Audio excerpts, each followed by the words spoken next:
As part of enhancing security in northern part of Kenya, the government issued an amnesty to illegal gun holders to surrender them. However, this achieved little success. 1 month later, Ngaramara Ward Representative Peter Losu has given up his G3 rifle to the county security team.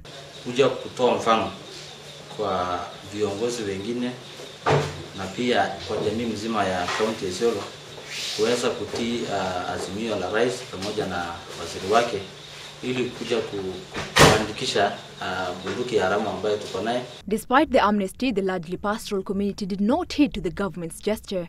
This has seen insecurity continue to plague the region. Itachangia pia ile mambo ya pengine ya wizi ama wizi haramu kuwa chini kwa sababu saa hiyo kila mtu anajua kwamba serikali inajua kwamba hapo na bunduki.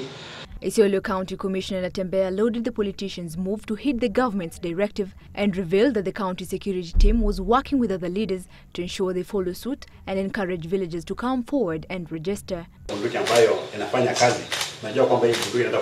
The government had promised to formally register those who owned the gun illegally if they surrendered them. Asli Gilgalu, Citizen Live at 1.